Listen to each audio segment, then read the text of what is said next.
하나님 아버지, 2008년 가을학기 신학원 지금 교회사 처음 시작하는 시간입니다.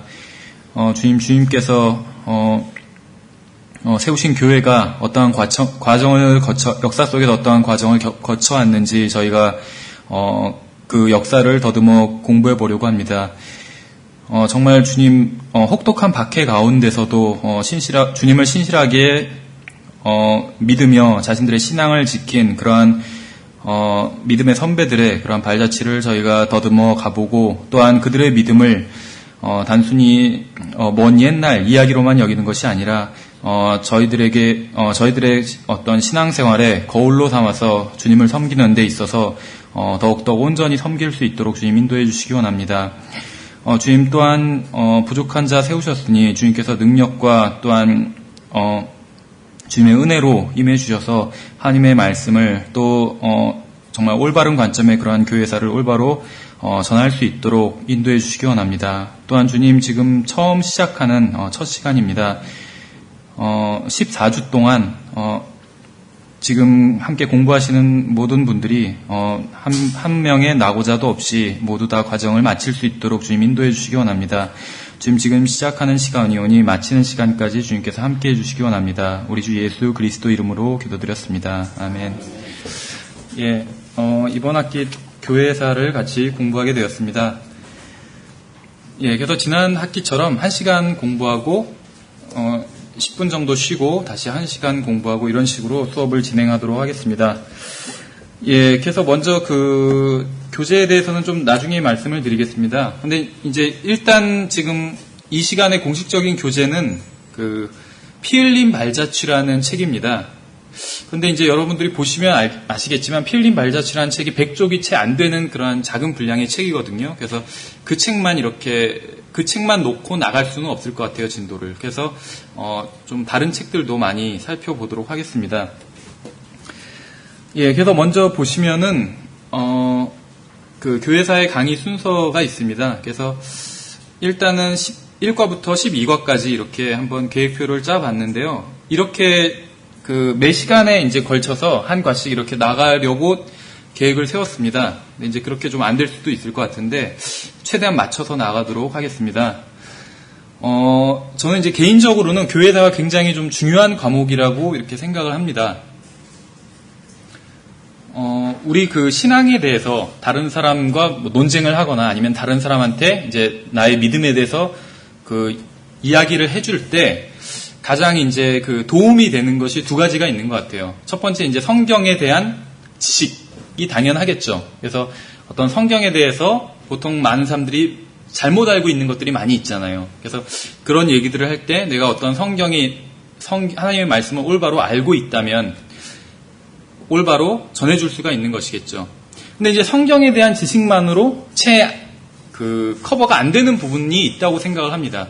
그것이 바로 교회사라고 생각을 합니다. 교회사는 이제 역사니까 성경이 요한계시록의 AD 96년에 기록되고 나서 그 이후에는 성경이 기록되지 않았잖아요. 그래서 그 이후에 있었던 일들에 대해서는 우리가 교회사를 공부하지 않는다면 다른 사람들에게 이야기해 줄 수가 없겠죠. 그래서 성경에 대한 왜곡만큼이나 오늘날 교회사에 대한 왜곡도 굉장히 크다고 생각을 합니다. 그래서 우리가 성경을 공부해야 하는 것처럼 교회사도 공부를 해야지만 나의 신앙에 대해서 다른 사람들에게 올바로 말해줄 수 있다고 생각을 합니다.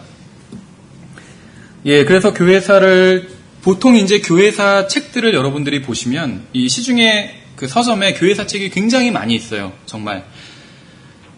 근데 대부분의 교회사들이 특징이 친카톨릭 위주로 그렇게 기록이 된 그러한 교회사입니다. 그래서 소위 말하면 이제 반카톨릭 위주로 기록된 교회사는 찾아보기가 굉장히 힘들죠. 주로 이제 뭐 말씀보존학회나 아니면 전도출판사 같은 곳에서 나온 책들이 반카톨릭 위주의 교회사라고 보시면 될 것 같아요.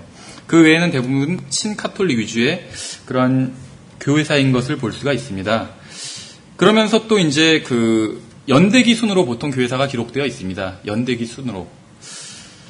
근데 이제 저희들이 살펴볼 것은 물론 이제 연대기 순으로도 살펴봐야겠지만 먼저 어떤 교회사에 있는 중요한 문제들이 있습니다. 그래서 이런 것들을 먼저 살펴보고 난 후에 연대기 순으로 살펴보도록 하겠습니다. 근데 이제 연대기 순으로 단순히 살펴보는 것이 아니라 이 4가부터 12가까지는 계시록에 나오는 7교회에 해당하는 그 하나의 교회가 하나의 교회사 시대를 그렇게 상징적으로 보여준다고 저희가 볼 수가 있습니다. 그래서 이제 그 계시록에 나온 7교회에 맞춰서 연대기 순으로 나중에는 살펴보도록 하겠습니다.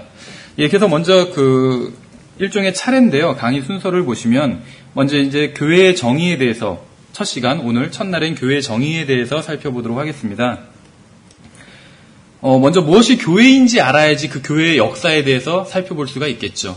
근데 대부분의 교회사 책들이 그 교회에 대한 정의 없이 교회에 대한 정확한 정의 없이 교회사를 시작하고 있습니다. 그러다 보니까 교회라는 이름만 가지고 있으면 무조건 교회사 역사에 편입시켜서 그렇게 이야기를 전개하고 있는 것이에요. 그러다 보니까 어떤 잘못된 교회가 단순히 외형적으로 봤을 때 교회의 외관을 가지고 있고 또 어떤 규모가 크다는 이유만으로 그 교회의 잘못된 교회의 역사를 바른 교회의 역사인 양 이렇게 이야기를 전개하고 있다는 것이죠.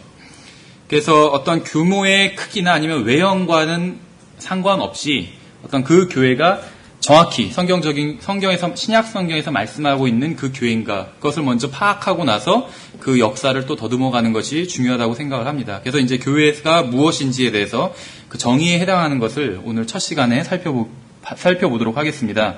예, 그 다음에 이제 2과에서는 교회사의 성격에 대해서 살펴보려고 하는데요. 왜 이것을 살펴보냐 하면 대부분의 교회사들이 어떤 카톨릭 중심으로 교회사가 전개되어 있어요. 이것도 굉장히 잘못된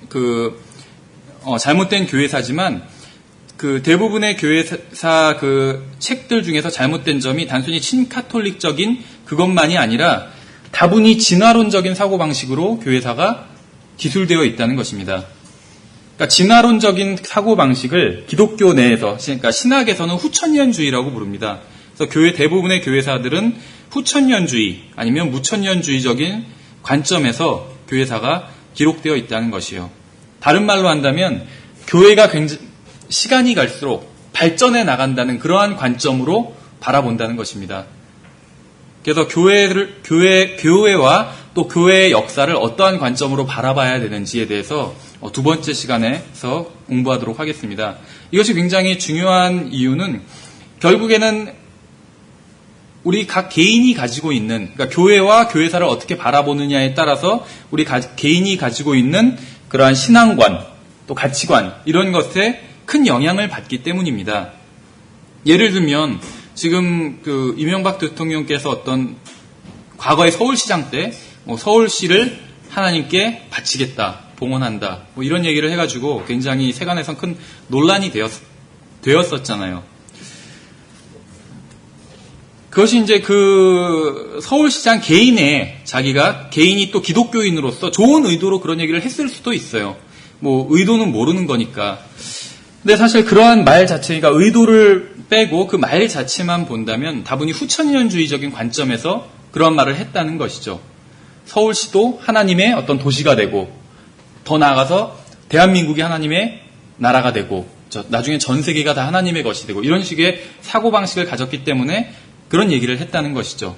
그래서 그런 노력을 하고, 그럼 결국 대통령이 되고 나서는 자기 주위에 있는 사람들을 다 그러니까 기독교인으로 채워야 돼요.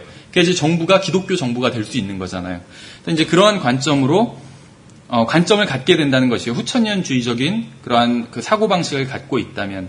그러나 성경을 봤을 때는 교회가 계속 발전하고 어떤 그 세상에서 어떤 영역을 확장해 나가고, 그러니까 물리적인 영역을 확장해 나가고 이런 것이 아니라는 것이죠.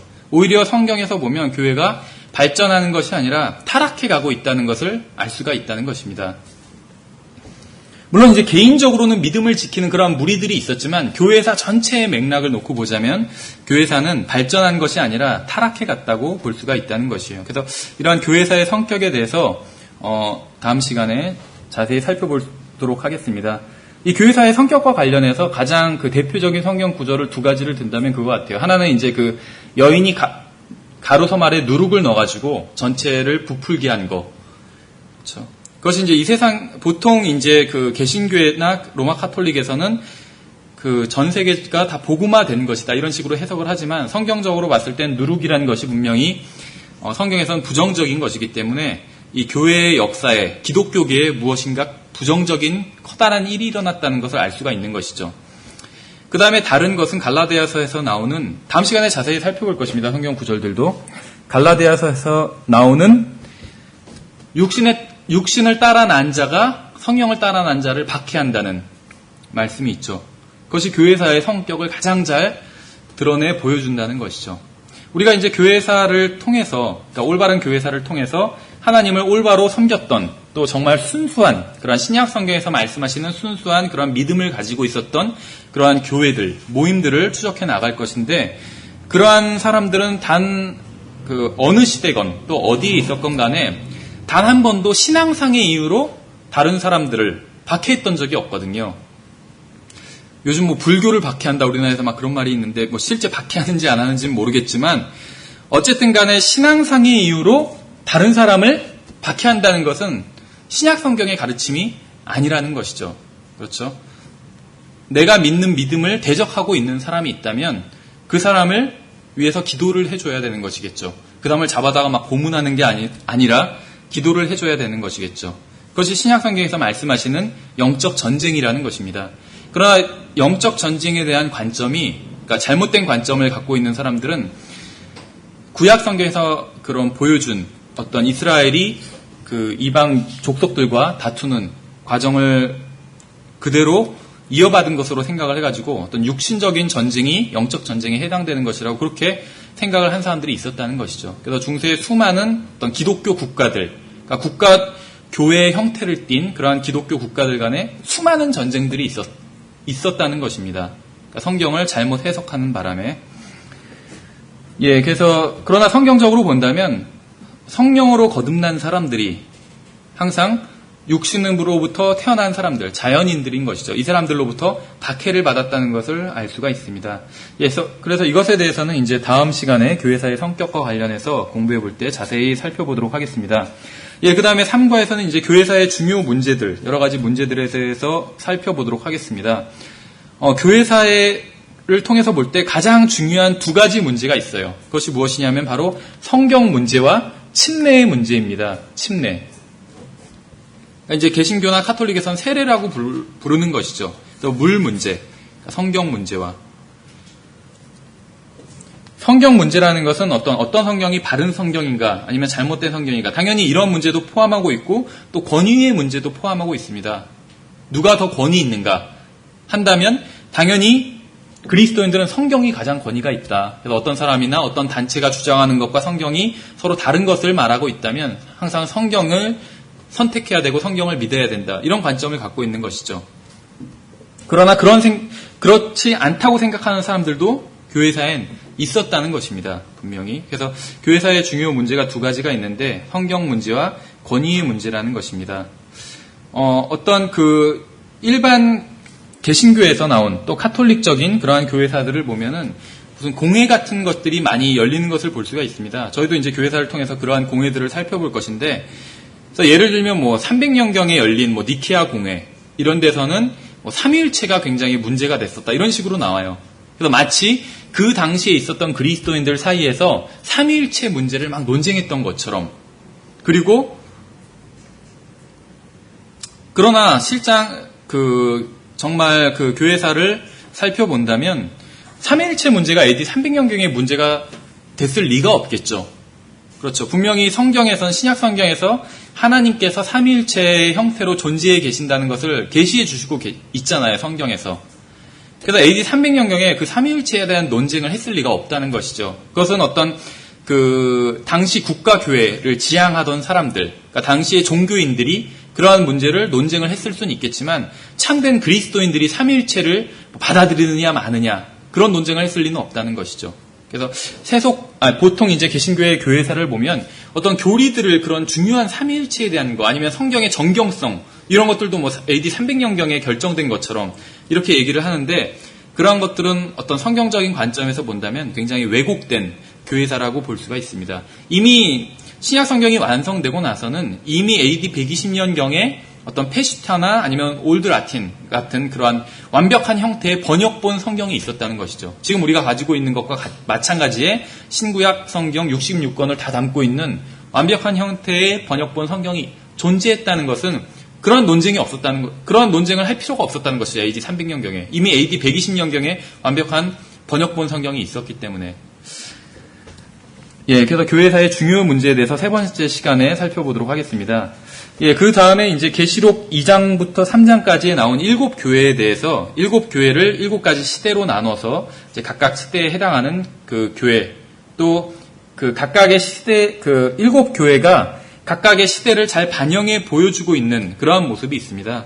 그래서 저희가 이제 그 세대주의에 대해서 공부를 할 때 성경을 해석하는 것은 항상 문자적으로 해석해야 된다고 이렇게 공부를 했었죠. 그러니까 성경을 영적으로 해석하면 안 된다고 말씀을 드렸습니다. 성경은 항상 언제나 문자적으로 성경은 해석을 해야 돼요.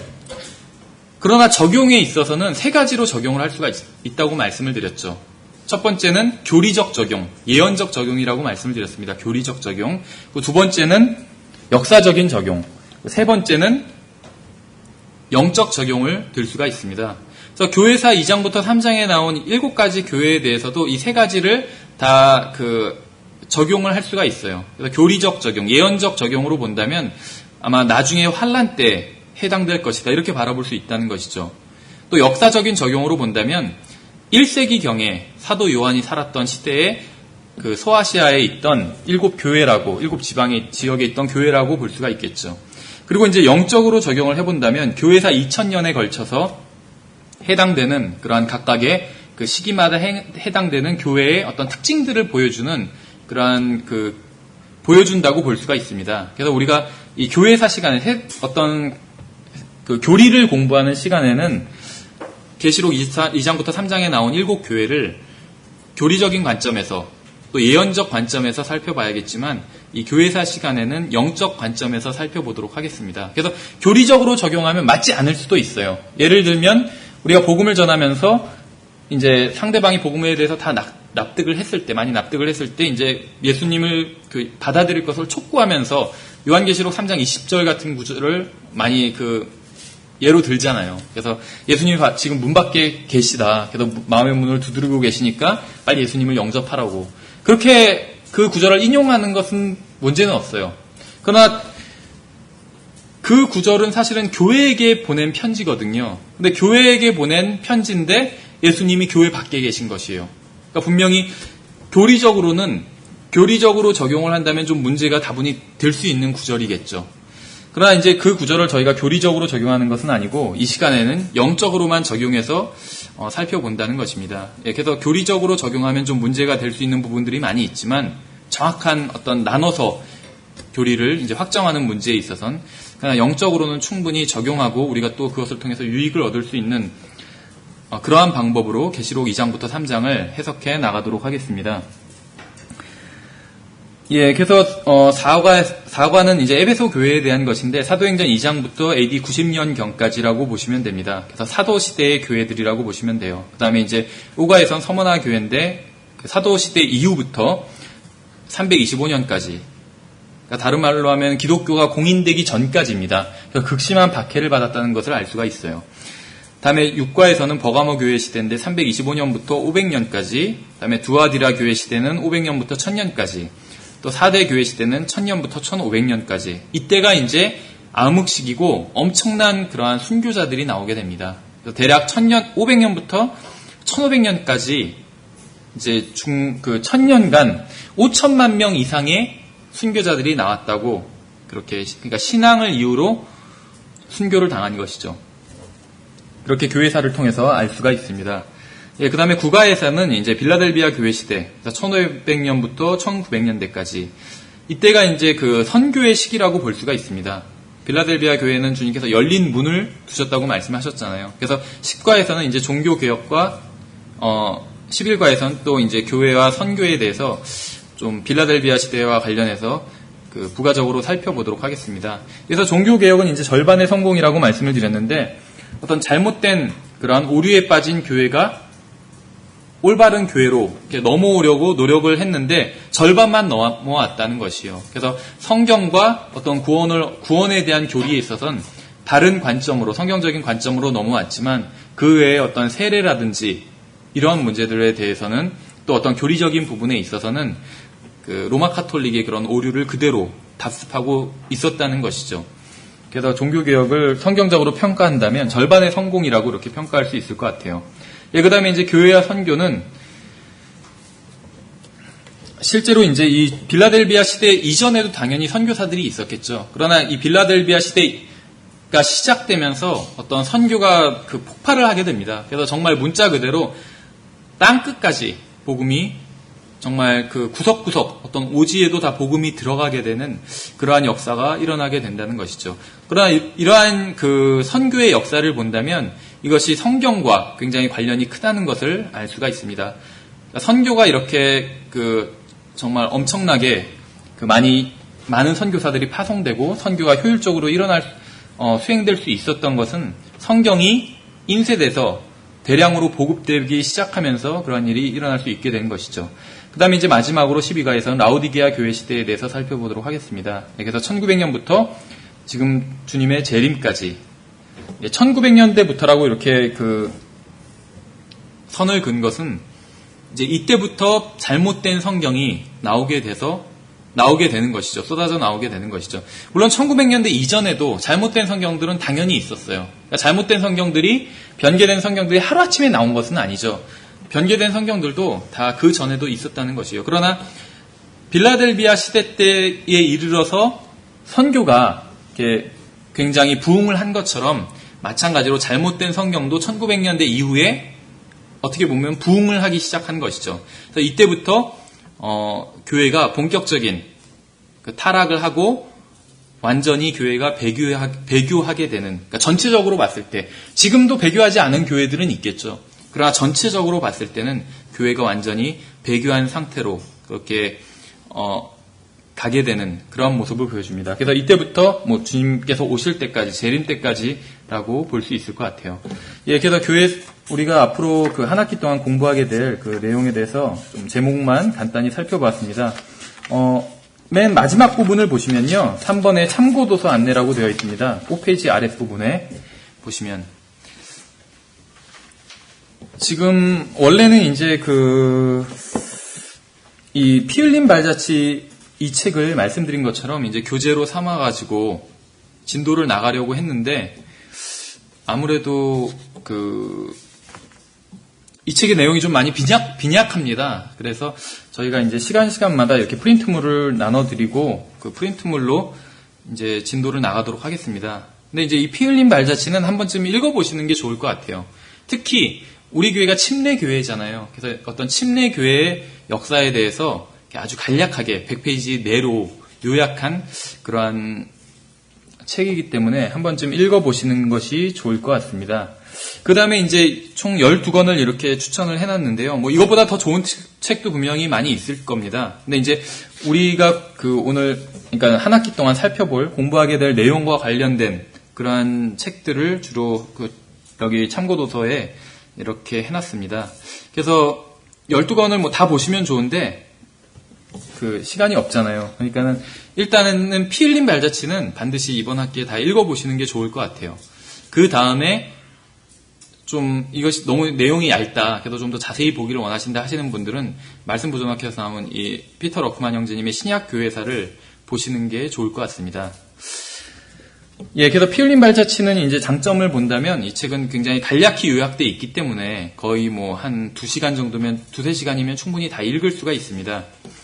다음에 이제 피터 러크만 형제님의 책은 이 교회사의 핵심 문제들을 정확히 지적을 해주고 있어요. 그래서 아까 말씀드린 것처럼 어떤 성경 문제나 어떤 교회사에서 큰 문제, 정말 핵심적인 문제였던 성경 문제나 어떤 침례에 대한 문제, 이런 문제들을 정확히 짚어주고 있다는 것이죠. 그래서 어느 정도는 연대기 순으로 교회사를 피터 러크만 형제님의 교회사도 연대기적으로 나가고 있는데 정확히 연대기적으로 나가고 있지는 않습니다. 중간중간에 이제 어떤 중요한 이슈가 등장하면 그 이슈에 대해서 뭐 한 장에 걸쳐서, 챕터 하나에 걸쳐서 그렇게 설명을 하고 넘어가고 그런 식으로 돼 있기 때문에 교회사의 어떤 핵심적인 문제들을 파악하는 데 있어서는 굉장히 좋은 책이라고 생각을 합니다. 예, 그 다음에 이제 순례하는 교회라는 책이 있어요. 브로드벤트라는 그 분이 쓰신 순례하는 교회, 전도 출판사에서 나온 책인데, 이 교회사는 이제 카톨릭 교회사에서 탈피해서 어떤 올바른 교회들에 대해서 이렇게 추적해 나가고 있습니다. 그래서 오히려 그 러크만 형제님의 책보다는 좀 더 그 올바른 교회에 대한 많은 그 정보들이 있어요. 어떤 역사적인 정보들.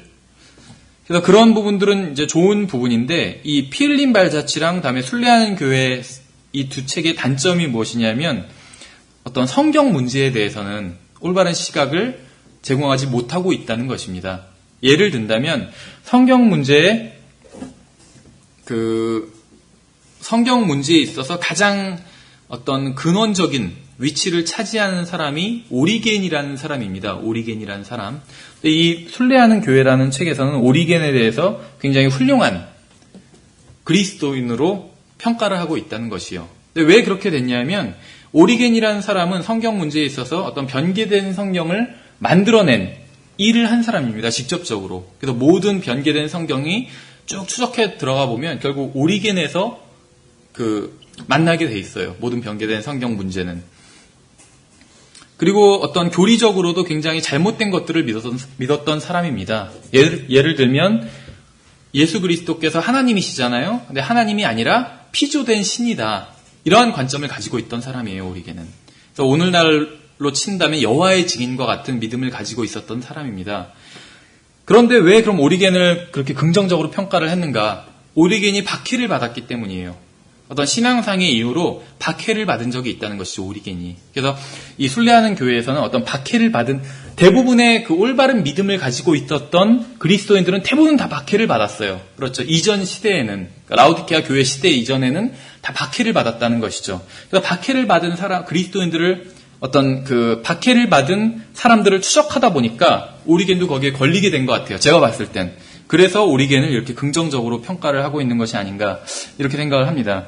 어쨌든 간에 성경 문제에 대해서는 좀 잘못된 그런 오류가 있을 수도 있습니다. 이 책들에선. 그런 것들을 감안하시고 보시면 좋을 것 같아요. 예, 그 다음에 이제 앤드류 밀러 형제님이 쓴 성경의 예언적 관점에서 본 교회사. 이것도 전도 출판사에서 나온 것인데요. 이것은 분량이 굉장히 많아요. 그래서 성경의 예언적 관점에서 봤다는 것은 저희가 이제 앞으로 살펴볼 것처럼 뭐 에베소 교회 시대, 라오디게아 교회 시대, 빌라델비아 교회 시대 이런 관점으로 교회사를 봤다는 것입니다. 근데 이 교회사는 굉장히 그 분량이 많습니다. 그래서 교회사를 정말 자세히 공부해 보고 싶다 하시는 분들이 보시면 좋을 것 같아요. 지금 6권까지 나왔는데 아마 그 6권까지가 종교개혁일 거예요. 그러니까 1600년대. 그 위에도 또 400년이라는 교회사가 있잖아요. 더 나와야 돼요, 이 교회사는. 그래서 분량이 굉장히 많아요. 이 6권까지 나왔는데 한 권당 뭐 한 300페이지 이상 되는 분량이거든요. 자세히 공부해 보실 분들이 보시면 좋습니다.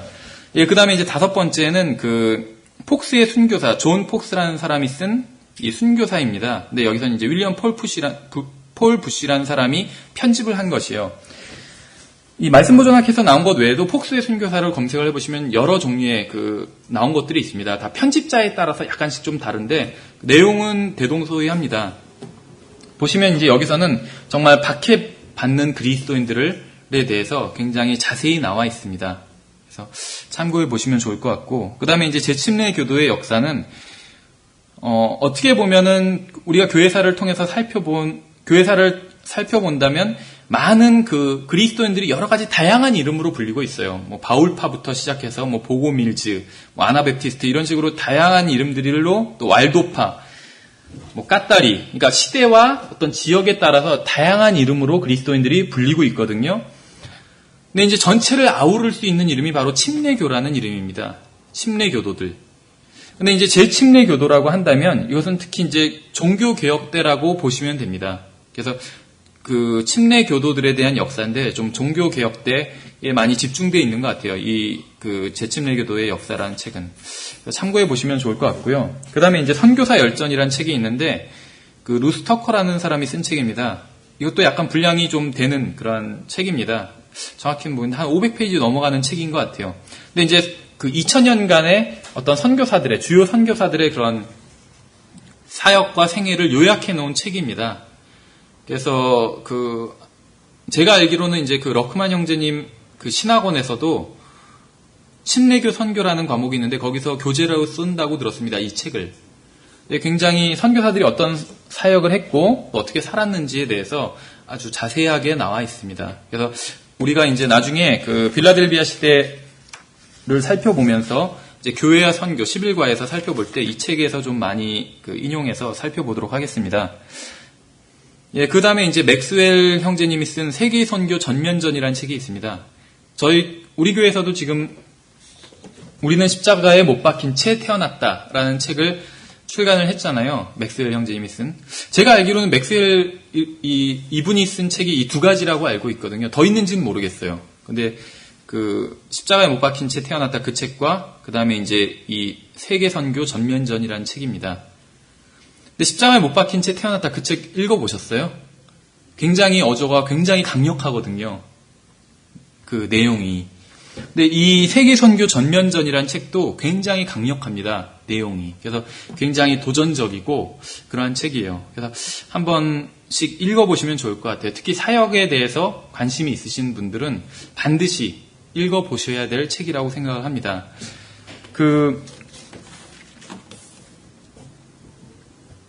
어떤 목회를 시작하거나 이런 것들이 어떤 넓은 개념에서 보면 다 선교에 해당된다고 볼 수가 있거든요. 선교.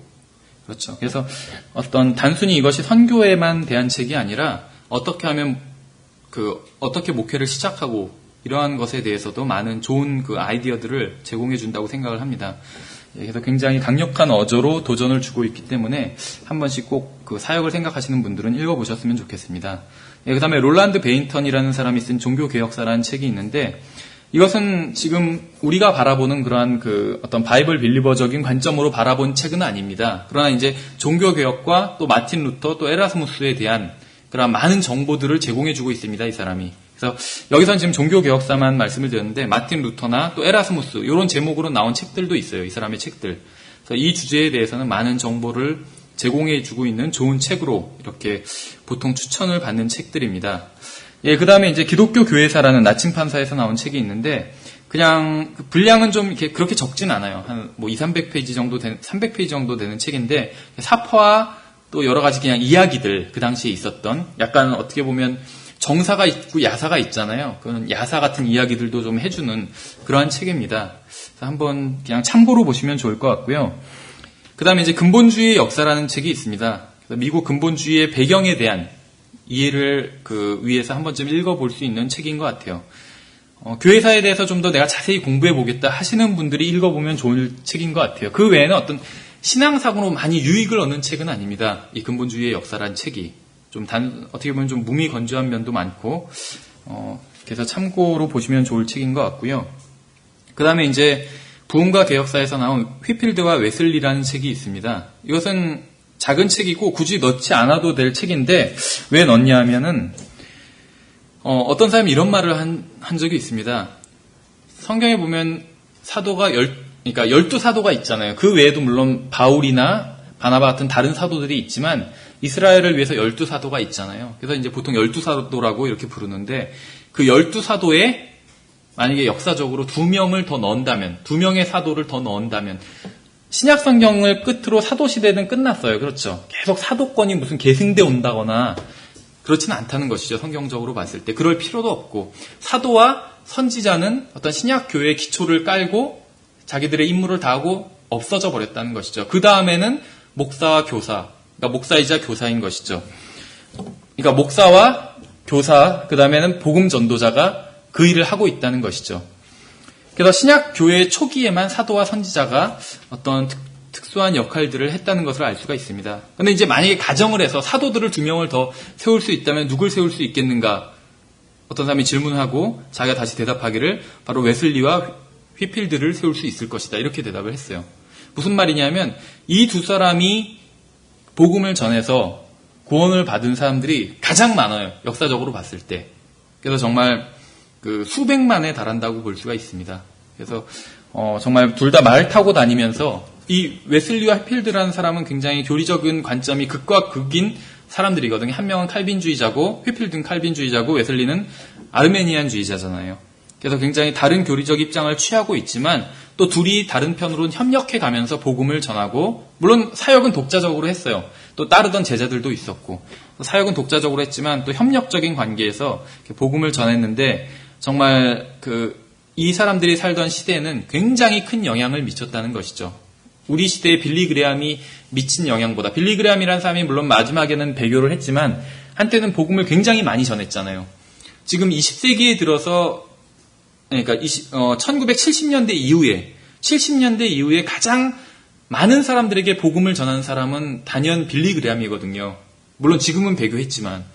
근데 이 빌리 그레함이라는 사람보다도 몇 배나 더, 뭐 몇 배 정도가 아니라 몇십 배 더 많이 복음을 전하는 사람들입니다. 웨슬리와 휘필드가. 그래서 이 두 사람에 대해서도 한번 사역에 관심 있는 분들은 읽어보신다면 굉장히 많은 도전을 받을 수 있을 것이라고 생각을 합니다. 그래서 참고도서들을 쭉 설명을 드렸는데요. 만약에 여기서 이걸 다 읽을 수는 없으니까 꼭 읽어야 될 한 권을 꼽는다면 피 흘린 발자취를 읽어보시는 게 좋을 것 같고요.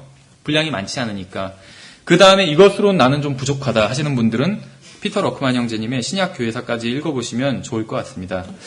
그래서 다시 처음으로 돌아와서 일과 진도를 나가보도록 하겠습니다. 먼저 이제 교회의 정의에 대해서 살펴보도록 하겠습니다. 에베소서 3장 9절부터 11절을 보시면 교회에 대해서 주님께서는 이렇게 말씀하고 계십니다.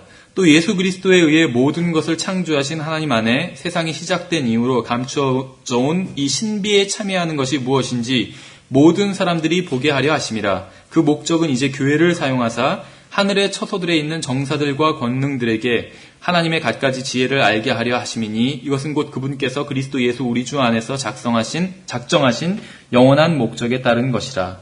그래서 교회에 대해서 사도 바울이 계시를 받은 것을 이제 드러내놓고 있는 것이죠. 교회란 것은 분명히 사도행전 2장과 함께 2장에서부터 탄생을 하게 됩니다. 교회는. 그러나 교회에 대한 어떤 정확한 계시는 나중에 사도 바울에게 주어지게 되는 것이죠. 그래서 에베소서를 통해서 특히 에베소서에서 많이 교회에 대해서 사도 바울이 자기가 받은 계시를 그대로 성경에 기록하고 있는 것을 볼 수가 있습니다. 그래서 처음에 말씀드린 것처럼 지금 현존하는 대부분의 시중에서 우리가 구할 수 있는 교회사 책들은 친카톨릭적인 성향이 다분한 그러한 교회사 책들입니다.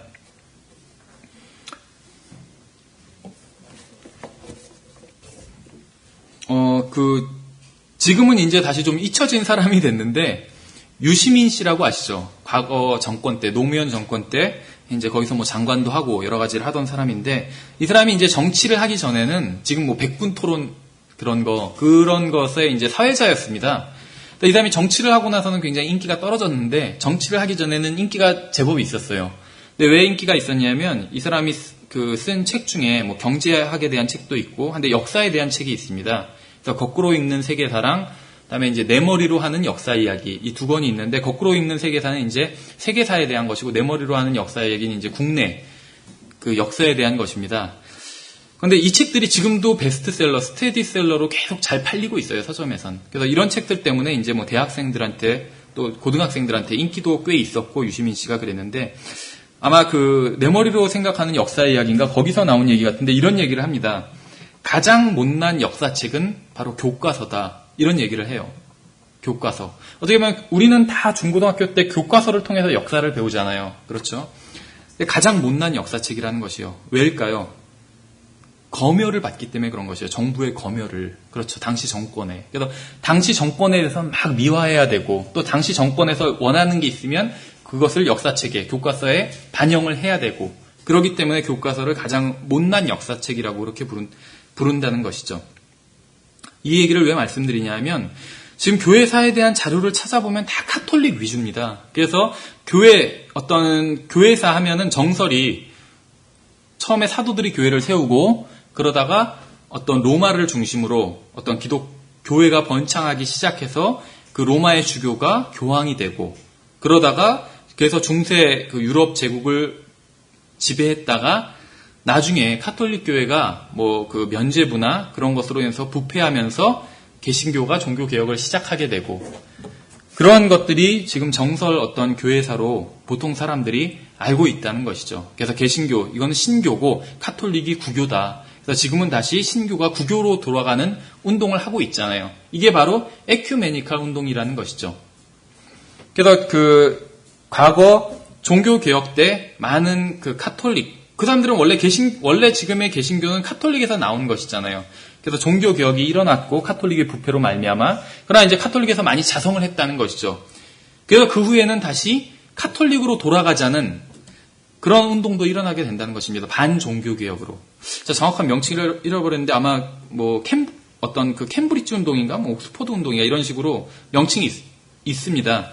그래서 반종교개혁 운동이 일어나서 다시 카톨릭으로 돌아가게는 운동도 일어났다는 것이죠. 근데 이제 그게 그 반종교개혁의 20세기 버전이, 21세기 버전이 바로 에큐메니칼 운동이거든요. 이것은 카톨릭을 중심으로 하나가 되자는, 교회가 일치하자는 그런 운동이라는 것이죠. 그래서 대부분의 교회사 책들은 카톨릭 위주로 기록되어 있다는 것입니다. 근데 이제 우리는 그것이 아니라 원래부터 카톨릭이 있기 전부터 올바른 교회가 있었다. 카톨릭은 나중에 이교도들이 유입되면서 어떤 겉의 모습만, 기독교의 모습만 띄었을 뿐이지 이것은 참된 교회가 아니다. 이런 관점을 취하고 있는데, 그러한 관점에서 기술된 교회사 책은 별로 없다는 것이요. 그럼 왜 별로 없을까? 그러니까 카톨릭 관점으로 기술된 교회사 책은 압도적으로 더 많은데, 그거는 다른 관점에서 기술된 책들이 과거에는 많이 있었다는 것입니다. 그러나 그러한 책들이 카톨릭이 중세 유럽을 지배할 때 반카톨릭적 성향을 가지고 있는 책들은 다 압수를 당하고 또 불살라졌다는 것이에요. 그래서 그런 자료들이 지금은 많이 남아있지 않다는 것이죠. 책일 경우에는 압수를 해서 불살라버리고, 사람도 잡아서 고문하고 화형시켜버리고 그랬다는 것이죠. 그래서 어떤 올바른 교회사를 전달해줄 사람은 죽이고 책은 불살랐기 때문에 그러한 자료들이 남아날 수가 없었다는 것이죠. 그래서 우리가 나중에 이제 물론 우리가 이제 이 시간에, 교회사 시간에는 어떤 올바른 교회에 대해서 추적해 가면서 살펴보겠지만, 중간중간에 이제 어떤 이런 카톨릭 중심의 어떤 공회나 이런 것들에 대해서도 살펴볼 수밖에 없거든요. 그래서 그런 공회들을 살펴보면 어떤 공회에서는 반카톨릭적인 문서들은 모두 금서로 지정한다는 것은 그 당시에 지금 국방부 금서 이런 것처럼 단순히 읽지 마라 이런 정도가 아니라, 그 책들을 발견하는 즉시 다 불살라야 되고, 소지하는 사람들은 소지한 것 자체만으로도 벌써 국가의 죄를 진 거라는 것이에요. 그래서 형사소추의 대상이 된다는 것이죠. 그러다 보니까 카톨릭 교회가 어떤 잘못하고 있는 부분, 다음에 어떤 올바른 교회에 대해서 기술해 놓은 그런 역사책들이 다 대부분이 사라질 수밖에 없었다는 것입니다. 근데 놀랍게도 그 중에는 반카톨릭적인 성향을 가진 책들은 다 금서로 지정이 됐는데, 그 중에는 성경도 포함됐다는 것이요. 왜냐하면 성경도 반카톨릭적인 입장을 취하고 있으니까, 분명히. 그래서 그런 것에 대해서는 좀 더 나중에 살펴보도록 하겠습니다. 그래서 올바른 교회에 대해서, 그 올바른 교회의 역사를 기술해낸 책들이 다 많이 없어졌기 때문에 지금 남은 대부분의 교회사들이 힘의 논리에 의해서 카톨릭적인 관점에서 기록된 그러한 교회사 책들만 남았다는 것이죠. 항상 역사는 승자의 기록이라고 하잖아요. 물론 누가 승자인지는 나중에 예수 그리스도께서 재림하시면 드러나겠지만, 어쨌든 간에 지금 입장에서는 물리적인 면에서 봤을 때는 로마 카톨릭이 승자인 것이거든요, 역사에. 그리고 성경대로 믿는 사람들이 박해를 당하고 도망가고 숨고 패자인 것이에요. 역사 그냥 드러난 물질적인 면만 본다면, 영적인 측면은 다르겠지만, 그래서 어떤 물리적인 면에서 로마 카톨릭이 승자이기 때문에 그 입장에서 교회사가 또 역사가 기록될 수밖에 없었던 것이죠. 그래서 이제 기독교는 예수 그리스도로 말미암아 당연히 시작이 되었습니다. 그러나 주님께서 오셔서 교회가 바로 시작된 것이 아니라, 주님께서 승천하시고 나서 성령님께서 오시면서 교회가 시작된 것이죠. 그러면서 이제 교회의 역사도 시작된 것이죠. 모든 교회들이 다 자기들의 뿌리가 주님께 있다고 그래요. 그렇죠. 어떤 교회나 장로교도 그렇고 카톨릭도 그렇고 침례교도 그렇고, 우리 교회는 무슨 뿌리가 무슨 바빌론 거짓 종교에서 비롯되었다. 이렇게 주장하는 교회는 없어요. 우리 교회는 뭐 마귀로부터 비롯되었다. 이런 교회 없죠. 다 주님으로부터 왔다고 자기네 교회가 그렇게 주장을 합니다. 그래서 말씀드린 것처럼 역사를 뒤돌아보면 이제 침례교회의 뿌리에 대한 정보가 많지는 않은데 그 이유는 아까 말씀드린 것처럼 침례교회의 뿌리에 대해서 기술해 놓고 있는 책과 사람들이 모두 없어졌기 때문에 그런 것이고 또 다른 이유 중에 하나는 침례교회가 다양한 이름으로 불렸기 때문에 뿌리를 추적하기가 어려운 면이 있다는 것이죠. 항상 기독교 이런 이름은 로마 카톨릭이 차지했고 그 다음에 이제 개신교도 어느 일정 부분을 차지하게 되었는데 침례교회, 올바른 교회는 그 이름을 얻지 못하고 항상 다른 이름으로 왈도파나 그런 식으로 다른 이름으로 불리게 되었다는 것이죠. 그러한 이름들은 대부분 지역이나 아니면 그 모임의 그 교회의 인도자의 이름을 따서 불리게 됩니다. 그래서 지금식으로 한다면 우리는 진리침례교회 우리를 이렇게 부르고 이제 교회라고 부르는데 다른 데선 예를 들면 뭐 구로동파 이런 식으로 부르는 것이요. 구로동파 아니면 뭐 김용균파 이런 식으로. 그럼 벌써 뉘앙스가 진리침례교회 하면 아 그냥 교회인가 보다 이렇게 생각이 되는데 구로동파 하면 뭔가 이단 같잖아요. 김용균파 이러면 굉장히 뭐 이상한 거 믿는 사람들인 것 같잖아요. 그렇게 불렀다는 것이에요. 전체 주류 사회에서. 그러다 보니까는 올바른 교회에 대해서 그럼 교회의 역사를 추적할 때 나중에 정말 만약에 주님께서 늦게 오셔서 몇백 년 후에 어떤 사람들이 21세기에 있었던 교회의 역사를 참된 바른 성경을 믿었던 사람들의 역사를 추적하다 보니까 구로동파 이런 게 나왔어요. 막 고려해 보겠어요? 그냥 넘기겠죠. 아 이거 뭐 이상한 단체인가 보다 하고. 그래서 그렇게 그 교회의 이름이 바른 교회는 여러 가지 다양한 이름으로 불렸기 때문에 또 이단으로 정주되면서 다양한 이름으로 불렸기 때문에 올바로 추적하기가 힘들었다는 것이죠. 예, 그래서 우리가 먼저 살펴볼 것은 성경에서 말하는 신약교회는 어떤 국가나 어떤 제국이나 이런 것의 영향 아래 있지 않은 것이라는 것입니다. 그래서 사람에서 사람으로 이어졌다는 것이에요. 일반 교회사 책을 보면 이런 의문이 있습니다. 예를 들면 어떻게 영국에 교회가 생기게 됐을까? 그러니까 영국의 교회가 생기게 된 것에 대해서 정확한 그런 경로를 추적하기를 굉장히 힘들어해요. 그래서 거기에 대해서 의문을 가진다는 것이죠. 어떻게 영국에 복음이 들어가게 됐을까? 물론 누가 복음을 전했는지는 모르지만 우리가 분명히 알 수 있는 것은 어떤 한 사람이 거기 가서 복음을 전했기 때문에 거기 교회가 생겨나게 되었다는 것이죠. 그러니까 영국에 기독교가 전파된 것, 복음이 전파된 방법과 이디오피아에 복음이 전파된 방법은 정확히 똑같다는 것이죠. 이디오피아에 지금도 교회가 굉장히 많은 거 아세요? 이디오피아에 가면 교회가 굉장히 지금도 많다고 합니다. 왜 이디오피아에 그렇게 다른 아프리카 어떤 나라보다 교회가 많은지 아세요? 예, 바로 사도행전에 나오는 그 이디오피아 내시 때문인 것이요.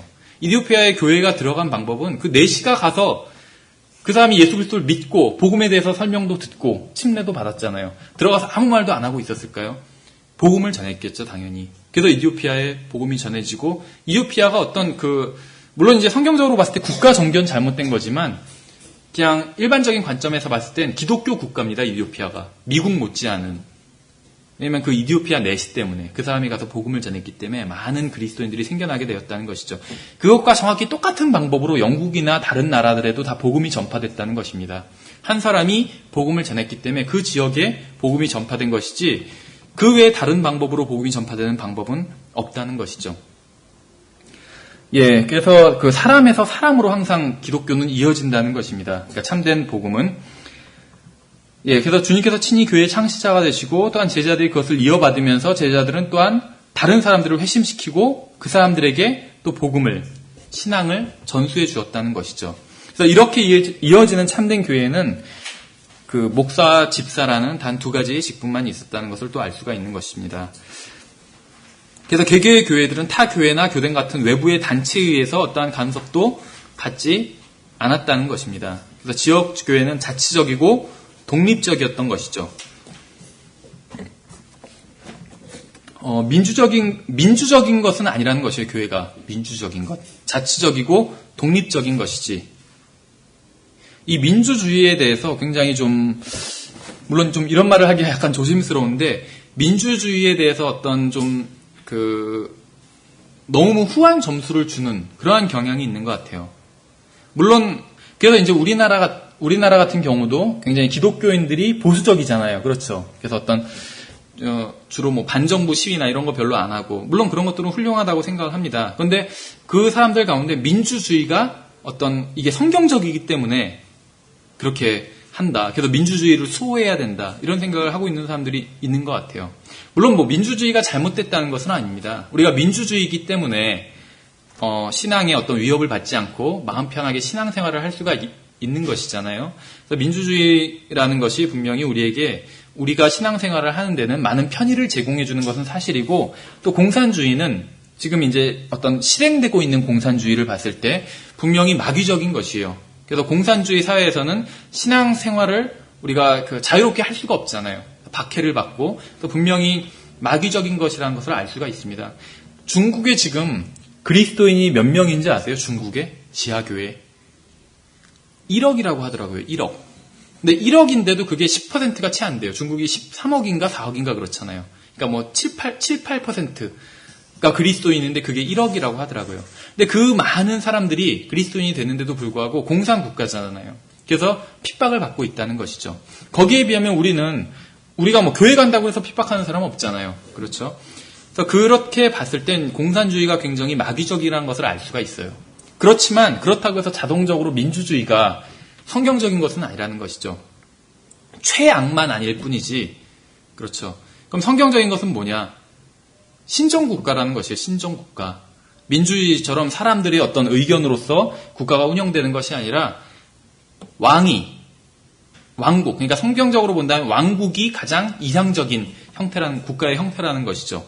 왕이 통치하는. 근데 그 왕이 누구냐 하면 바로 재림하실 예수 그리스도인 것이죠. 그래서 그것이 가장 성경적인 국가 형태라는 것을 알 수가 있습니다. 그래서 우리가 민주주의 체제 안에서 신앙생활을 자유롭게 할 수 있기 때문에 우리가 거기에 대해서 감사하고 있지만, 민주주의가 마치 성경적인 개념인 것처럼 그렇게 맹신할 필요는 없다는 것입니다. 예.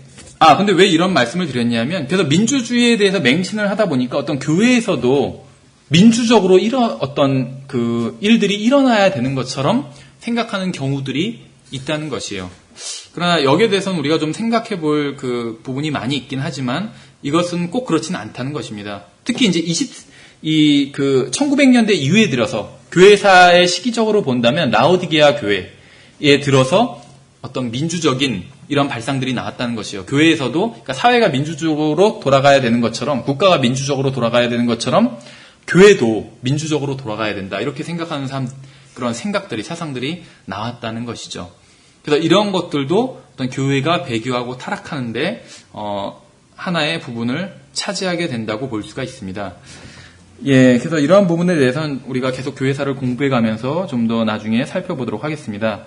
예, 그래서 이제 교회는 어떤 외부로부터, 가장 교회의 어떤 자치적인 면을 얘기할 땐 외부로부터 어떤 간섭이나 그런 것들을, 명령을 받지 않는다는 것이죠. 예, 그래서 지역교회는 자치적이고 또 독립적인 그러한 교회라는 것입니다. 성경에 나온 교회들을 봤을 때. 그 다음에 어떤 특정한 헌법이나 어떤 신앙 고백문 같은 것들에 구속되지 않는다는 것이죠. 가장 크게는 뭐 사도신경 같은 것이 있겠죠. 그 다음엔 어떤 보통 대한예수교 장로의 교회 헌법 이런 것처럼 어떤 자기들이 특정히 만든 어떤 헌법들, 그다음에 신앙 고백문들, 무슨 고백문 이런 것들, 소요리 문답 이런 것들에 구속되지 않는다는 것이죠. 왜냐하면 성경만 있으면 충분하기 때문에. 그 다음에 이제 어떤 교회에서의 어떤 실행에 있어서는 침례와 주의 만찬을 기념으로 그렇게 실행했다는 것을 알 수가 있습니다. 다 성경에만 나온 것들인 것이죠. 성경에 나온 것 이외의 것을 실행하지는 않았다는 것이죠. 그래서 참된 교회는 어떤 이방 종교들이 가지고 있는 그러한 다른 종교 의식이 없었다는 것입니다. 사람들이 생각할 때는 항상 교회가 거룩하고 굉장히 건물도 그래야 되고 촛불도 있어야 되고 웅장한 음악이 나와야 되고, 또 앞에서 성직자는 어떤 긴 옷을 입어야 되고, 이래야지 이것이 종교라고 생각을 한다는 것이죠. 사람들의 종교 의식은, 그런 종교적인 관념은. 그러나 성경에 의하면 그런 것들이 아니라는 것이죠. 예, 그 다음에 이제 참된 교회는 구원받은 사람들만 회원으로 받아들였다는 것이죠. 우리가 나중에 이런 교회가 어떻게 해서 타락했는지에 대해서 추적을 해 나가다 보면 교회가 구원받지 않은 사람들로 교회가 많이 채워졌을 때, 물론 교회에 구원받지 않은, 지역 교회에는 구원받지 않은 사람들도 있을 수 있습니다. 또 구원받지 않은 사람들을 교회로 인도해 오는 것이 잘못된 것은 아니에요. 당연히 그렇게 해야 되는 것이죠. 그러나 구원받지도 않은 채 교회의 회원이 돼서 교회의 어떤 결정들에 있어서 영향력을 행사한다면 그 교회는 성경적 어떤 노선에서 이탈할 수밖에 없는 것이죠. 예, 그래서 교회가 타락하는 데 있어서 여러 가지 요인이 있는데 그 중에 하나가 바로 구원받지 않은 사람들이 교회에 유입돼서 교회의 어떤 그 회원으로 받아들여지는 그러한 일들이 일어났다는 것이죠.